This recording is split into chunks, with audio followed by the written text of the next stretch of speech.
Troublemakers, where like the dialogue happens like true silent film. Live again from the fashionable north side of the fascist north side of Wisconsin. Wisconsin. With The audio. fascists. No, they're not fascists. We let our prisoners go.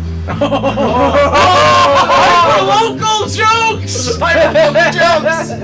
It's the podcast that sets our standards low, and God bless it, we don't even meet that. It's guys, games, and beer. Yeah! That wasn't better than last time, was it? No, Pretty bad. I think it was worse. Yeah, I think so. Yeah. We were I losing think we're all steam. tuckered out. We're really, the whole crew is pretty beat up. Yeah, well, for good reason. So these guys were playing games till not all night, because all night applies that you ended sometime during the Give me evening. that one. Hey, I Here. slept for an hour and a half. So basically, Counts. they played and Here. watched the sun come up. Yeah, there's nothing wrong with Light or that. So hopefully it was kind of a romantic sunrise. There for are you. several I'm lights. gonna switch I it. dressed We were down in the basement because it was too hot to play upstairs. I was like sitting at Travis's couch and I was just like, oh, my back's getting all sweaty. Sweaty leather Really warm in couches. the living room for some Yeah. reason. So I was just like, oh, Travis, I have to get up. We My gotta back change is this, sweaty. So Oh, we went down- Travis, could you cool me off with your So tongue? that's why these guys are all beat today.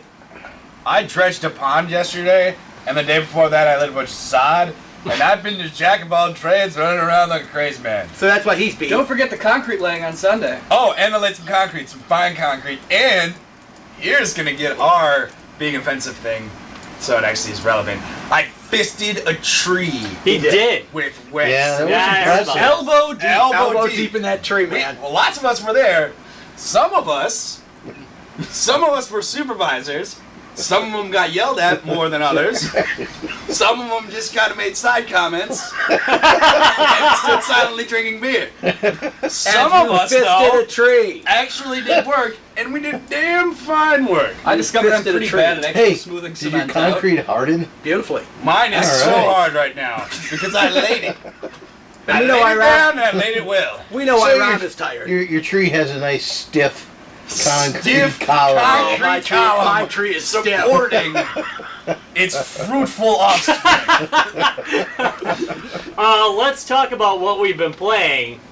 Hey, Mike, what have you been playing? That was like the most monotone kind of voice. That was That was let's transition off the hardwood segment. Maybe we perk Yeah. up. Maybe you'd perk up if you turn on the PAP sign.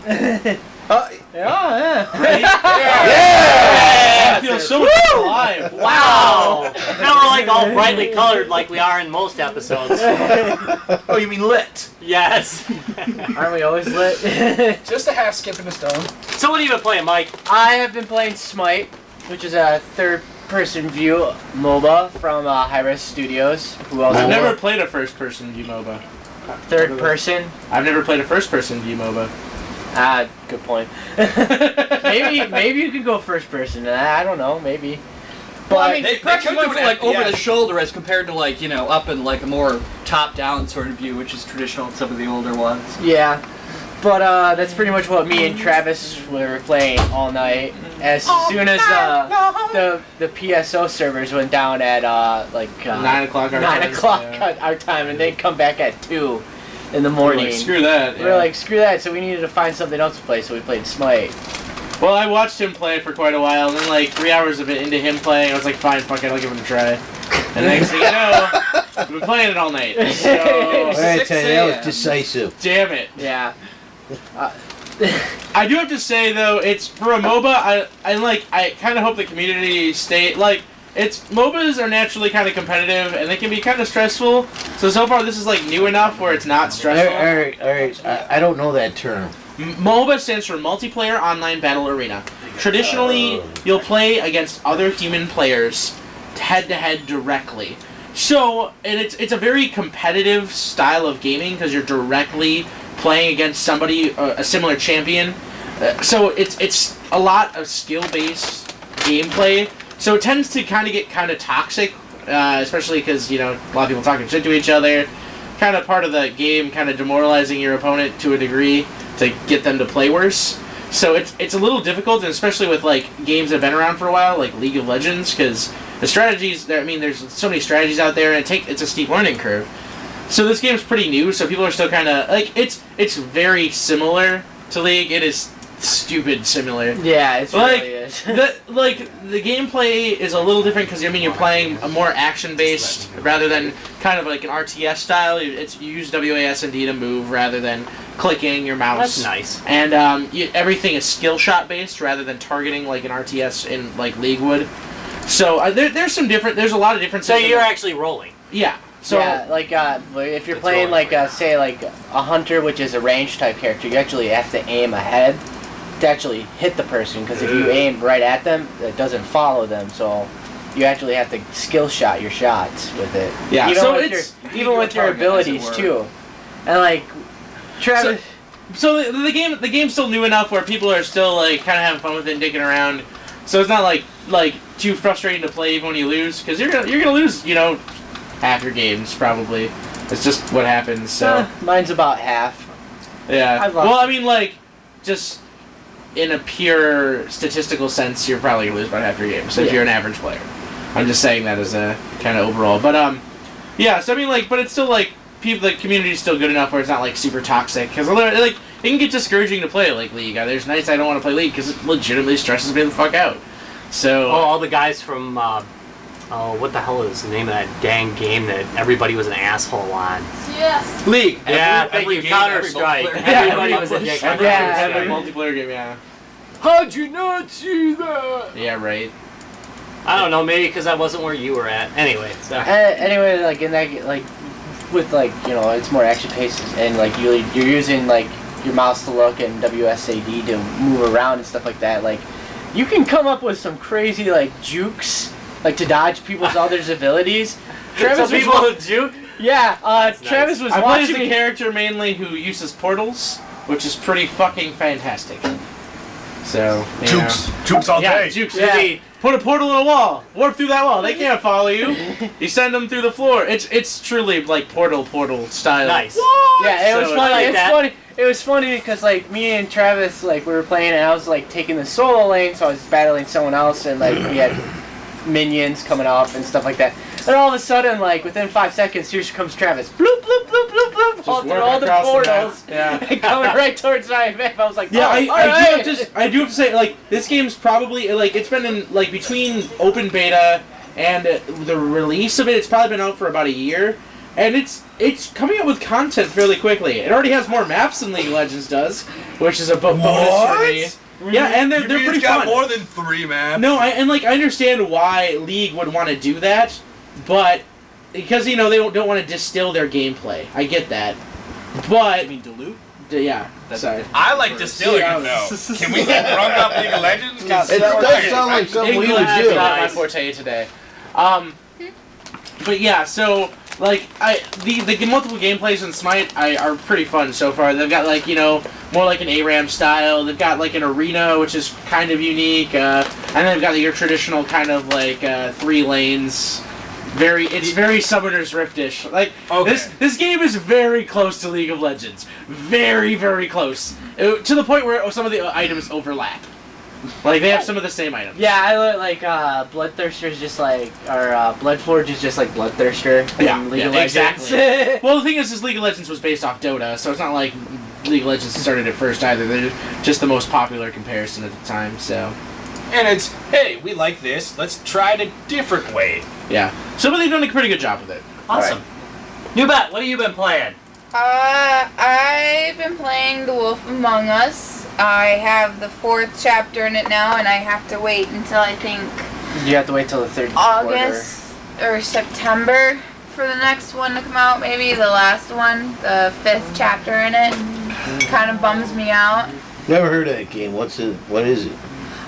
It's a interactive game where you get to choose what happens throughout the game. Like you'll get 4 options of like what you want to say or if you want to do something, and if like you're trying to solve this mystery like of murders and stuff like that, and it ends up getting deeper into other stuff and a lot more starts to happen. So it'll give you the option to go investigate maybe 2 or 3 different places. Really? No. You didn't see what's going on. Yeah, you did not. Yeah. You know, you don't want to know. You're like almost like sitting on me, No. like snickering. Side stripping is as much a distraction as side talking.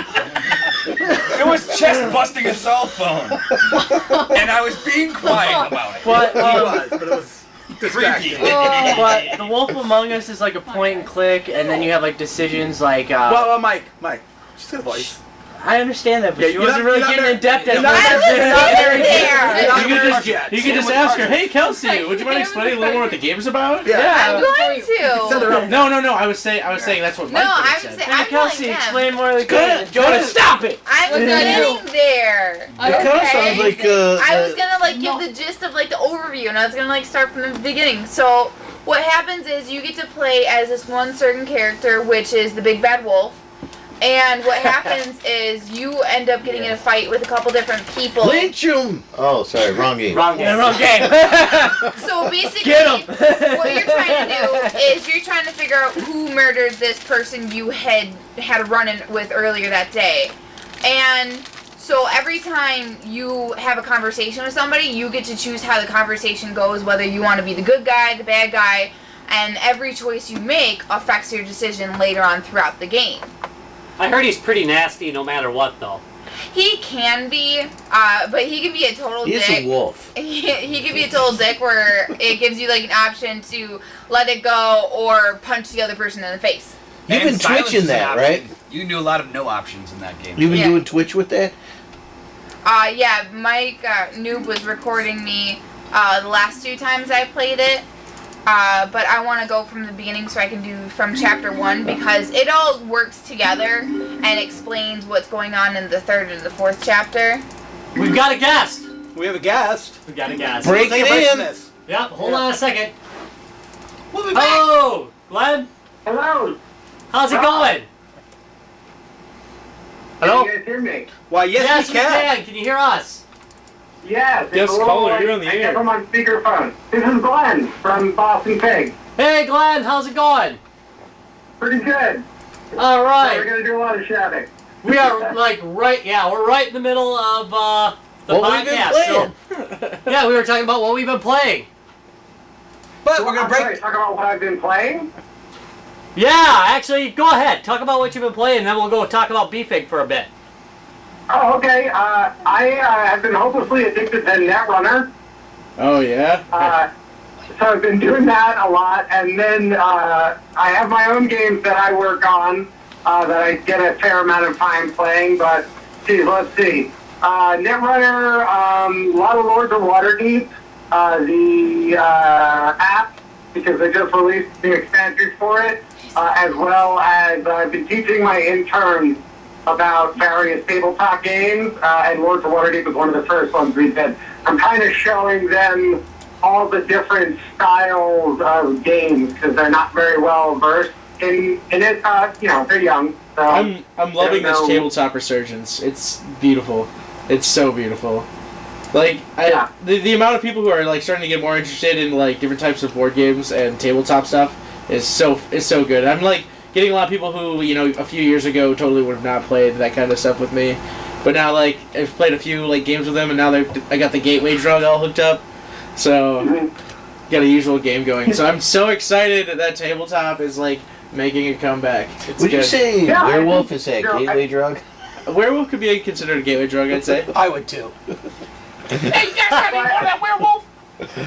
I think the best thing about tabletop stuff in the past few years, the reason that you're seeing such a big revival of it, I believe that the Shut Up and Sit Down podcast called it the golden age of board games, which I would agree with, is that kind of the world is obviously more digital. I'm talking to you on a device that couldn't be imagined in the 1980s, and you're recording podcasts, stuff like that. Even though we're more connected in a way than we ever have been before, there is a craving for scheduled space time with other people in real life. And board games provide exactly the way to do that. You still get the kind of distraction of the types of games you would play on a video game system or whatever, but you actually get to spend time in another person's presence, which is surprisingly important, even if you don't necessarily have to tolerate all the games all the time. So that's why I love board games. That's why I left my job to start a board game company, and that's why I got involved in Boston FIG, because they were just pushing really hard to include tabletop stuff along with the digital indie stuff, and yeah, that got me really excited. Well, now, Glenn, now that you've mentioned that you have started a company, why don't you go ahead and give us your company name and its website, please? Oh, okay. So my company is called Games by Playdate, and you can go to gamesbyplaydate.com. Our flagship title is a game called Slash, which is about fan fiction romance. So it's basically Tumblr the game, which is pretty interesting. It's more of it's like a storytelling party game, and yeah. So and I got involved in doing that because doing 10 years of working at a newspaper, it didn't seem like there was a tremendous future in the newspaper industry anymore. So That just kind of sucks the soul right out of you as well, but that's a whole nother story. So does this podcast. yeah, and then once I had started that, I got involved with the board game creators scene. There's specifically a thing called the Game Makers Guild in Boston, and I had attended Boston FIG, as well as some other kind of designer-developer conferences, like Untouched, which is a really amazing conference that was in Delaware, and just going to things like PAX, and seeing the stuff that people put together in their basement, and the people who are really kind of pushing what you can do in tabletop games. In exactly the same way that indie video games are really both reaching back to the history of video games and looking really far forward to see, like, well, what kind of new things could we do with it?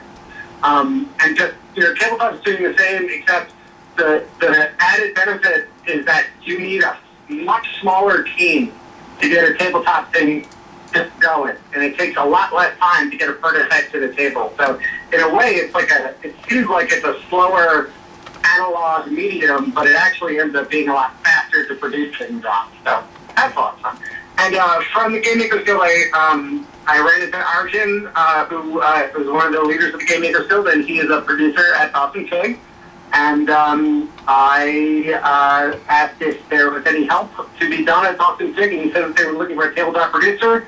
And I said, I don't have nearly enough things taking up my day, so I will sign up for that. Now I am. That sounds familiar. Yeah, Arjun's a good guy. We had him on last year before BFIG. Yep. He also sent us a copy of Los Cthulhucadores to review. Yes. Yes. Oh yeah, that's the game that he and Bob Kelly put together. I like that game. Brilliant. Do you guys forget to smash the Cthulhuchadors when you win? That's one of my favorite parts of that. We played a few rounds of the core one. I didn't personally get to go with the advanced cards. It looked pretty fun with some of the combo stuff that they were able to do. But yeah. We only played some of the basic rounds. rounds. Some really fun stuff in there with, like, not just the kind of the comboing system, which was cool. I played some tag team games of that I really enjoyed. But also there's like a stare down component where you have to, like, make the other guy laugh and, like, try to smile. Oh yeah, the taunting and everything. Yeah. Advantage, like that kind of stuff. Like, you can't do that in a video game, Larry. I mean, I laugh too easily. I lose all the I time. really want to see someone try, but it's that kind of stuff that only happens in real-world settings and face-to-face interactions, and that's why tabletop games and card games still have so much that they can do, because we just haven't tried all these different iterations of mechanics and themes and stuff like that. Plus, you can be guaranteed that when you're playing a board game, you can punch the guy across from you for talking crap. Exactly. Or trying to cheat like Drunk Larry. Hey, Yeah. But I do have to say that you're just jealous. this man is super insightful about all things gaming. I think it is a little bit above our understanding. He's definitely the smartest dude in the room right now, and he's a disembodied voice. Well, that's pretty typical of our interviews. Yeah, Uh, Neanderthals. So, are you guys going to make it out to the festival in September? We've already got our press passes. We are good to go. I will make out with the festival again. Except, I gotta tell you, excuse the language, it's not gonna be quite the clusterfuck it was last year while we were there. Why? What happened? Ben, shall we explain what happened, Ben? Oh, It had God, nothing to do with the it's- show. No, let's it's start BFIG with... stories already. Let's start with... The show itself went tremendously well. You guys knocked it out of the park. It's As did I. yeah. It I involves got lots of knocked out drinking, in a park. strange French guys, and just Boston in general. So, Travis, Well, explain strange French guys. Well, yeah, we decided that after the show was over that, it's a nice walking town, so we decided to take a nice night stroll.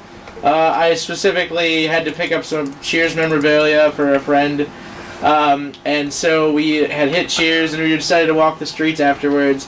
And, like, a lot of stuff besides bars closed very early, so we ended up just kind of wandering the streets for quite a while, and we ran into a couple of two very, very, very intoxicated males just kind of hanging out and stumbling around. What flagged us off is one guy was actively chasing every girl that walked by. Like, not like There's no verbally. sexual harassment in France, apparently. That's a foreign concept. I'm gonna let you take this over, Kevin. Okay. 'cause- No, it was, my God, these guys, they were just completely unhindered by any sense of decorum. Oh, no, yeah. We come upon them at a street corner. They've got glass highball glasses, like, hanging out on a public sidewalk. Like, obviously, like, viciously drunk. I'm from New York, so I won't defend the city of Boston.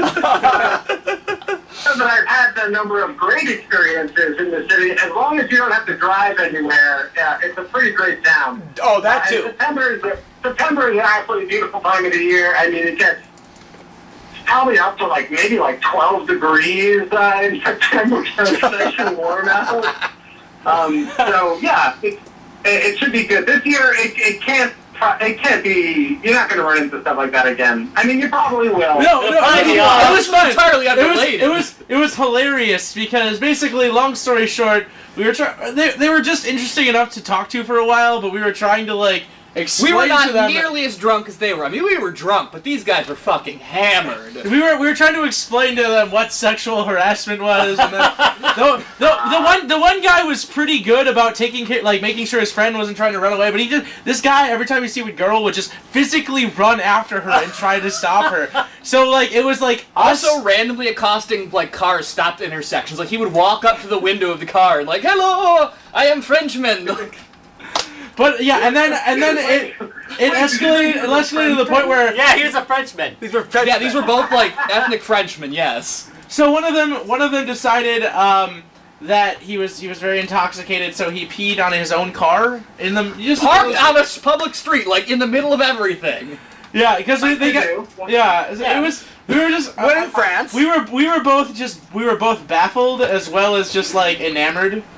So it was a train wreck that you didn't want to look away from, But some people scampered away to get the car. So we Meanwhile, can leave. somewhere in the city, Tom and I were walking.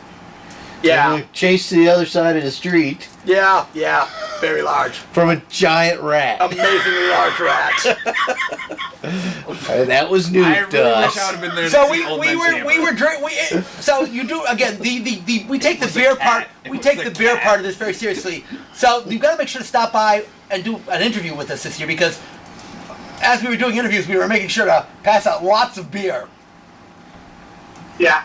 I think that's how we got invited again this Yeah, year. that's why we got invited again. It was all the beer we handed out last year. This event isn't BYOB. But if we're flying out, it's going to have to be local beer. Oh, no, I'll have it shipped out.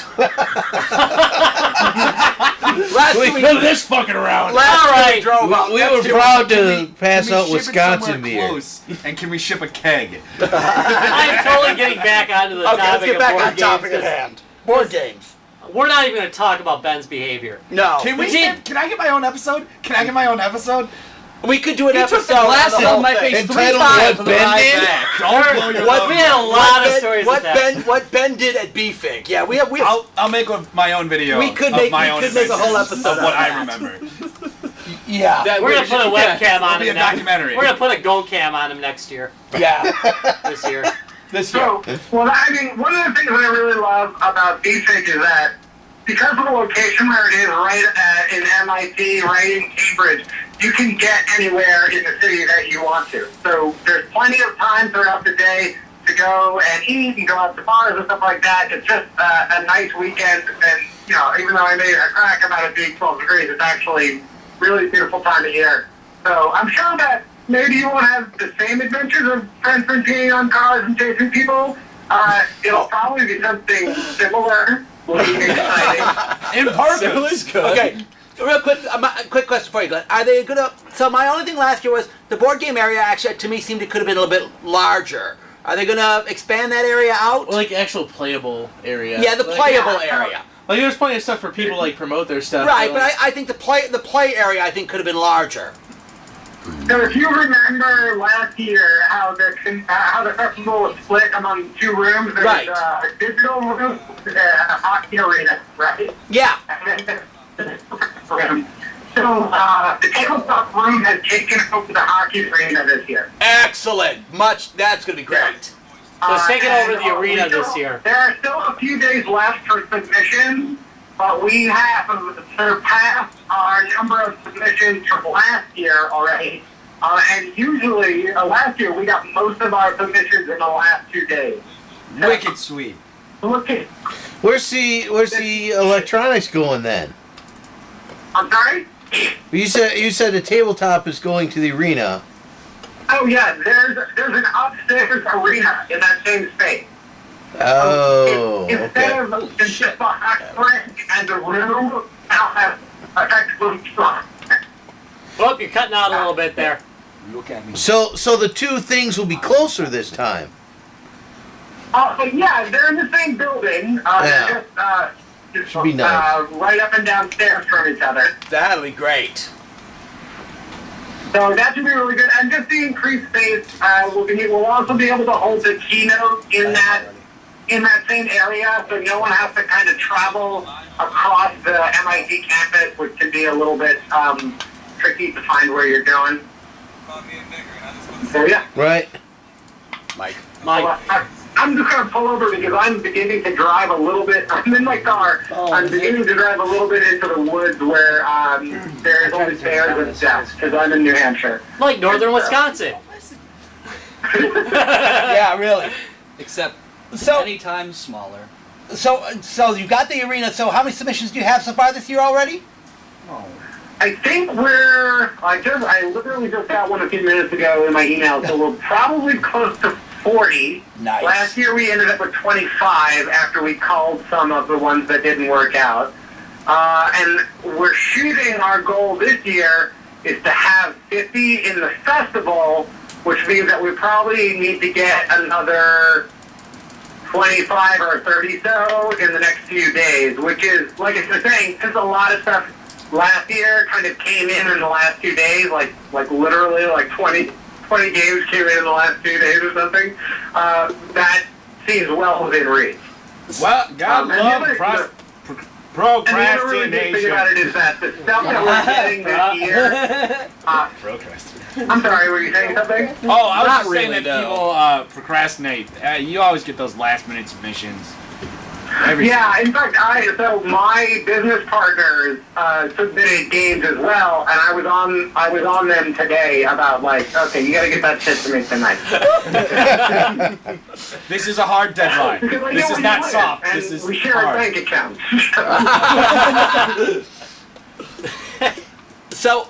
Yeah, but there's a lot of good stuff. We've gotten things coming in from, we extended the area, the submission area this year, to include things as far west as, from Boston as, say, Toronto, because there's a pretty big, indie dev scene in Toronto, and as far south as Washington, D.C. So it's basically, anything that you could consider the Northeast, sorry, and then because of some cities, like Montreal and Toronto are Toronto's, right outside New York, and New York is basically New England. So if you're counting Toronto, you kind of have to take the rest of Ontario in there. So all of a sudden we have this weird map of stuff that's quote unquote close to Boston that includes Ontario, which is, I don't know what, like a fourth of Canada. It's a big area.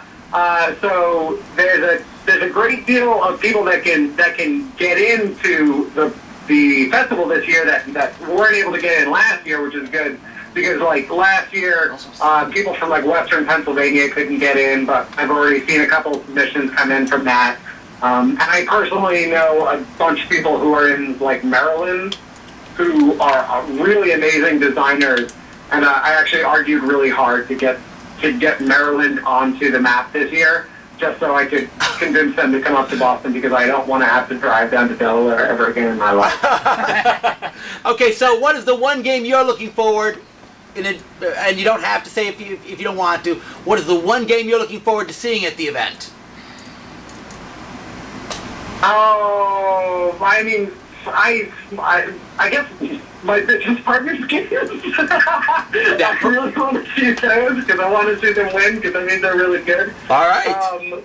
But I am really interested in I can't remember the name of it. There's a really good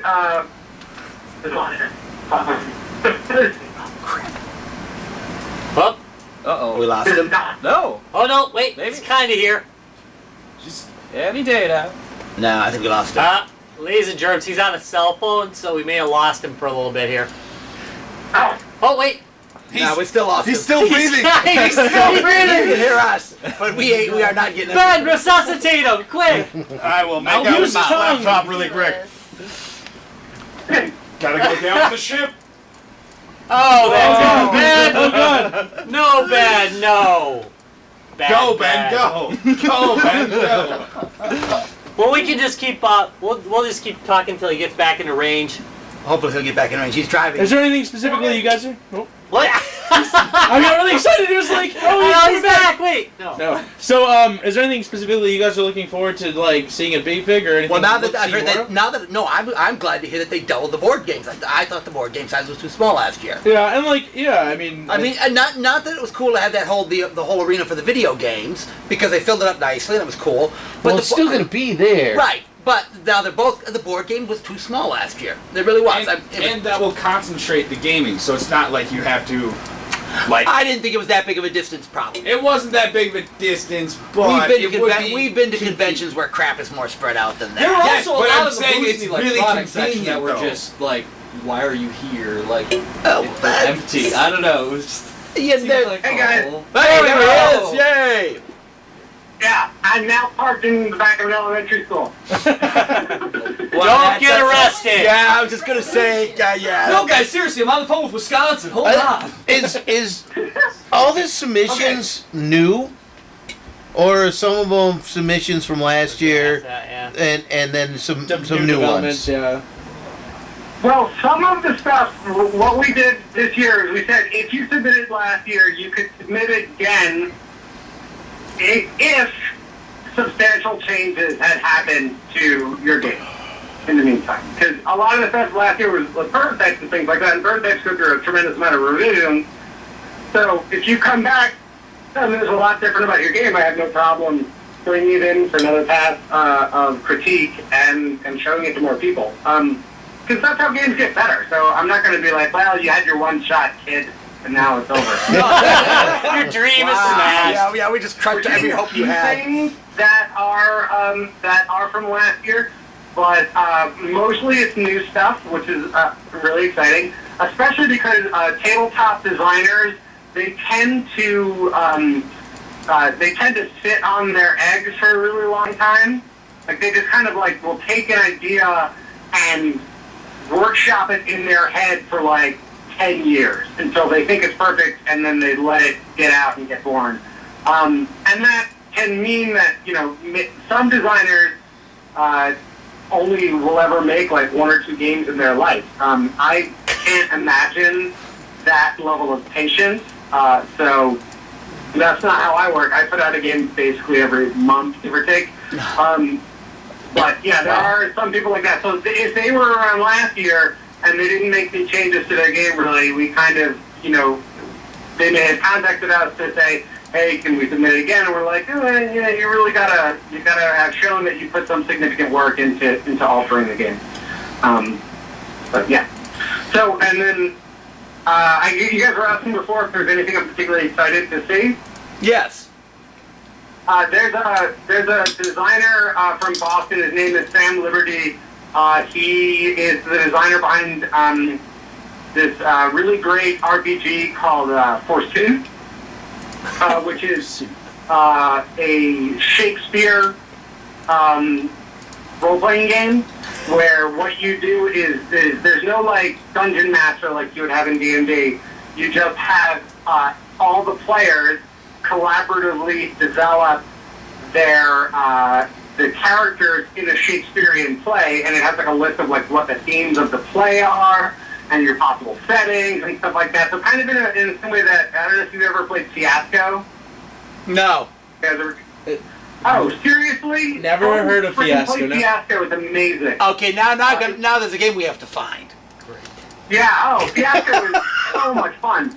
But Forsooth is similar in that it's like a collaborative role-playing game where you're trying to complete this Shakespearean play. And I was an old theater nerd, so I really said that. And he submitted something new. I haven't gotten to read through all the documents, but basically anything that he puts pen to paper on, I really want to know more about, just because I think he's a super envelope-pushing and creative designer. But holy crap, Fiasco? Seriously, guys, go play Fiasco. No, I've never heard of I've never Fiasco. heard of Fiasco. So it's widely available? Fiasco? So Fiasco is by Jason Morningstar from Fully Pulpit Press. You can download it off of their website. There's an entire underground RPG scene that, isn't that There's an underground people are ring. like, oh, you don't play D&D, you play Pathfinder. This stuff is so farther underground than that, and it's so, I was going to say out there, but they're just doing radical things with what a role-playing game can be. Like, their GM-less systems, or their systems where there's, like, no combat mechanics or anything like that. Or, a game like Torchbearer where, like, your primary concern isn't so much did I swing the sword and cut off the goblin's head, it's do I have enough rations to survive? Or there's a really great one from Vancouver called Monster Hearts, which is it's a social RPG about being a teenager in high school who's also a monster. So it's like an RPG version of like Twilight or Teen Wolf, but it's super like grim, dark, and sexy.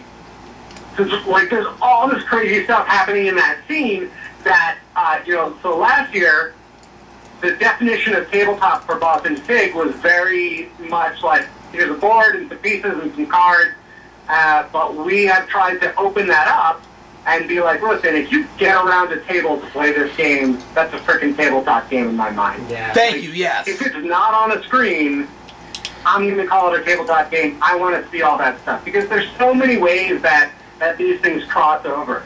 Like people use cards in role-playing games, or you might be playing like a strategic miniatures game, but you may have to like act out like your character and what they do. I don't see that bright line that says this is a tabletop game and that is not a tabletop game. So I just want to make it a great big tent that everybody's invited into. And that is a much better way of doing it because, again, we talked about, we use werewolf as a gateway drug to tabletop gaming. You get people just to sit around a single space, all playing the same game at the same time in real time. Yeah.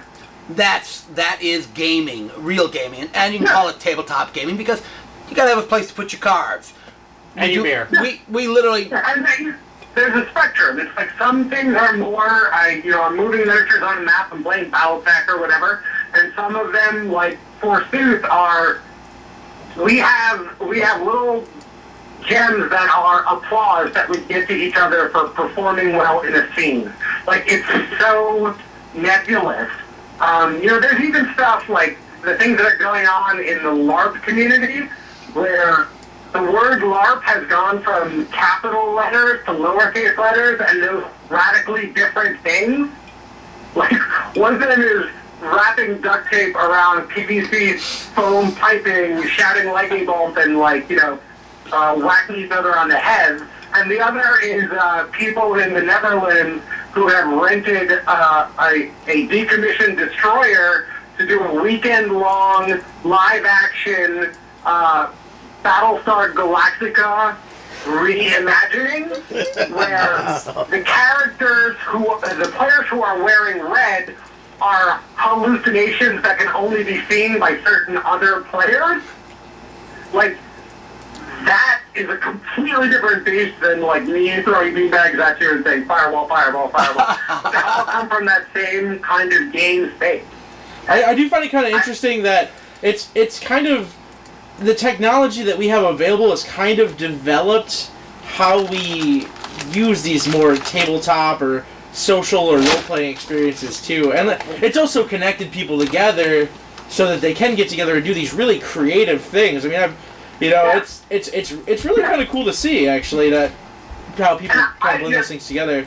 I ran a 3-year D&D campaign with people that I have never met before, who live across the country, and we did it all like on a virtual tabletop and stuff like that. Like the people who play like Neverwinter, that's tabletop gaming with a digital table.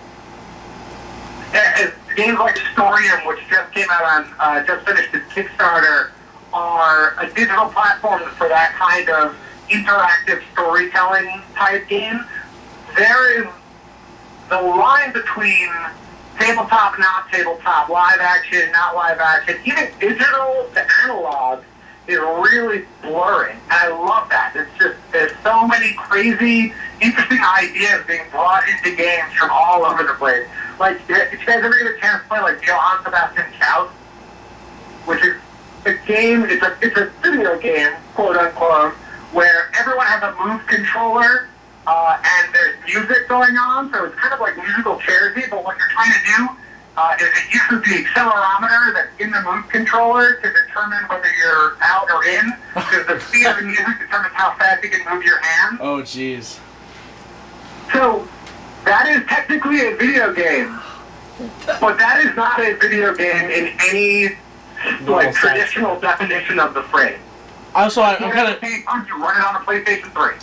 I'm going to kind of bring this, kind of back to BFIG. I do have to say, though, like, I'm really glad that conventions like BFIG are doing well and bringing a lot of people in, because a lot of it has to do with, I would have never heard of, these games that you're explaining. It's a lot of stuff that I've never heard of, and until you actually get a game in with some of these people, it's kind of hard. Yeah. And being able to network with a lot of people that you normally, don't get the chance to, talk with or get...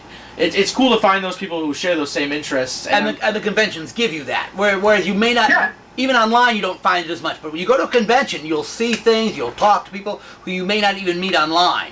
It's that face-to-face. Yeah, exactly. Because online, and even at conventions, it's a self-selecting group. So, one of the things that makes BFIG a really good example of this is that we are taking kind of the underground developers, the indie people, and we are giving them an audience of people who aren't going to seek them out like your quote-unquote normal. Get like 10,000 people just from off the street who saw the word games and want to check it out. Like, you have a whole spectrum of people from casual to hardcore, from like your Greybeard Grognard first edition white box D&D players who love to art shoot on everything, to like crazy new wave Nordic LARPers. Like the gamut is huge, but that is such an amazing thing. Like, because when I came up gaming in like the late 80s and early 90s, I was traveling 30 miles to a store where I played games in a basement. And like the hobby was, whether I should have felt this way or not, the hobby was shameful. But the nerds weren't. Like, geek culture isn't the margin anymore. And so this is an opportunity for geek and gaming culture and the passion project that these people have, like the indie developers have, to really not be afraid to put their stuff out there and share it with anyone. Because I think the days of being really harshly judged for creating something quote-unquote weird that's a game are long gone. And people just say they're like super cool stuff to surround with. I have to agree. We've played. Again, there are some there, and one game comes to mind. It's The Least I Could Do. There are some games. It's based on the online comics here. I mean, there are some games that are just off the wall out there, and you'll play them and you go, oh, this is pretty fun. Yeah, it's pretty fun actually. I would have never expected a game. No, about not on that comic. On that comic, so. That game is hilarious. The game is funny. Well, so I can't wait for you guys to come out in September. I hope you play as many games as you can jam into your day. One of the things we do with all of the people submitting is we encourage them very strong. Like, And it's cutting out again. What's up with that? Yeah, you're cutting out again. All right, glad we lost you again. oh, start the school. There you go. No, you're fine. You're fine. Right there, we heard you. Okay. I'm just gonna kind of lean over upside down. So you were saying? So one of the things that I was saying, I hope when you guys come out, you get to play the games all day long. Because one of the things we do with the submitters is we really encourage them to present their game in like 20 or 30 minutes and not, because a lot of board games can take a really long time. But we want to give people a sense.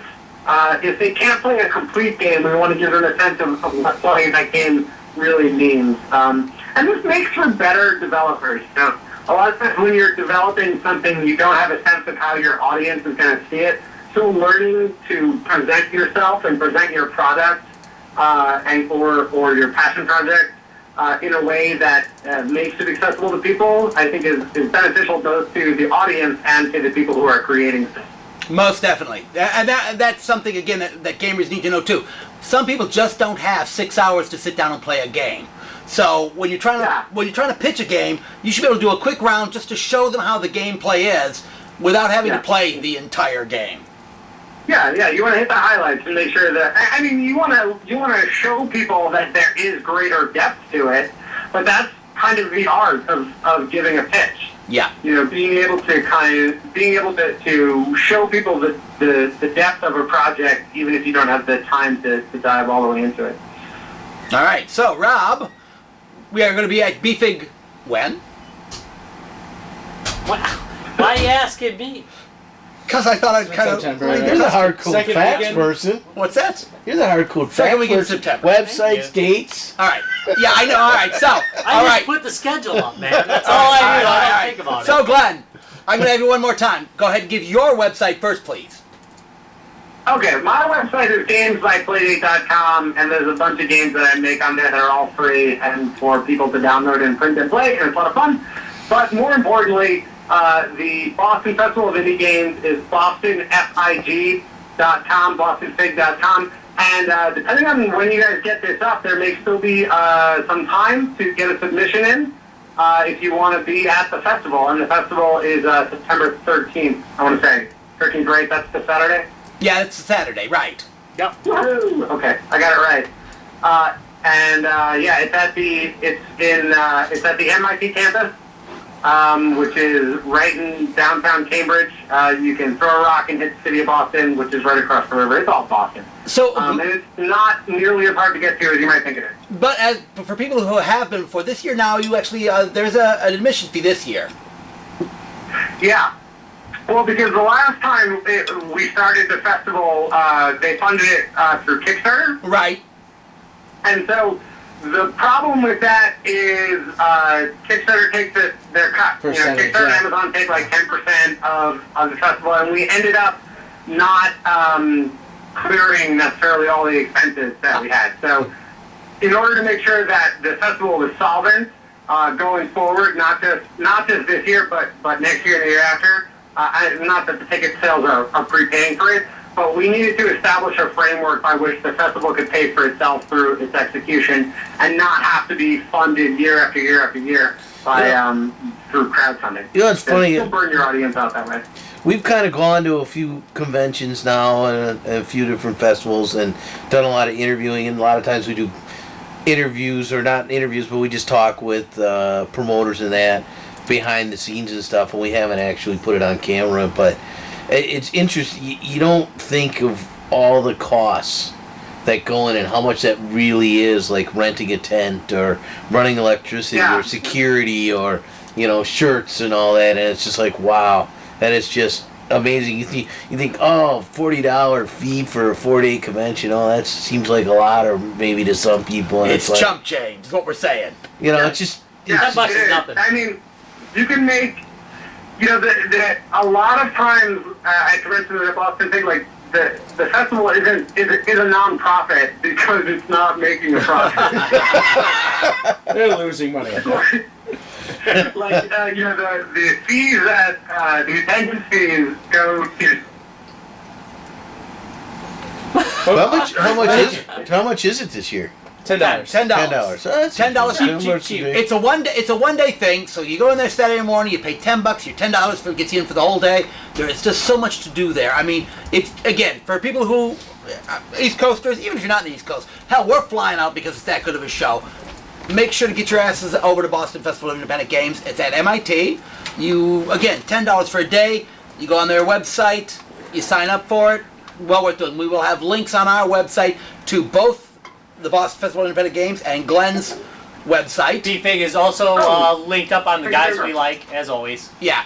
So, again, it's just a great show. We were so impressed by you guys last year. I mean, we really didn't know what to expect when we came out there. We've done some gaming convention things before, Gen Con, blah, blah, blah. But I'll tell you, you guys have all beat hands down. No, that little thing. No, I'm sorry. They've got their thing just had that really organic, great feel. I mean, it was. You get to play some very interesting stuff. Everybody was excited. Everybody was just. It wasn't the same old.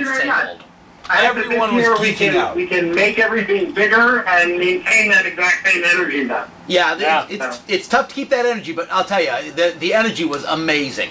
They're banned this year? Oh, that's it, Larry. Never mind, Larry. Never mind, Larry. He's been drinking. He just wants alcohol and music. Yeah. And last year it delivered. Well, they were showing videos last year too. So indie films. Yeah. Oh, anyway, let's wrap this up. All right. Thank you very much for coming on, Glenn. Thank you very much. I'm sorry about the scheduling on a cell phone in the middle of the woods of New Hampshire. So if I get killed by some weird hockey mask wearing psycho, I'm going to blame you guys. We're good with that. Yeah, we're okay with that. Yeah. We've been blamed for worse. Seriously, no joke. I am like 10 miles away from Crystal Lake. Oh, wow. Oh, dude. 10 miles away from Crystal Nice. Meth. No Crystal way. Lake. Oh. That must be the Crystal Lake. We have a Crystal Lake in Wisconsin too, but Yeah, but that's the Crystal Lake they're doesn't matter. talking about for the movie. People just drown in that. Right. due to All right. drunkenness. So, take us out, Rob. All right. Well, you've listened to another episode of Guys, Games, and Beer. Oh, why? Why'd you do it? Why'd you do it to yourself? Thanks for watching. Don't forget, visit our website, www.guysgamesandbeer.net. And we got links to everything we talked about in the show as usual. And join us on Facebook, www.facebook.com/guysgamesandbeer. There's new stuff every day. Check us out on Steam, too. And on Twitch. Steam Community Manager, Everywhere. Twitch Community Manager, and whhores. I have the power. Night. Thank you, Glenn, for being on the show. Thank you guys so much. Come visit us at www.guysgamesandbeer.net.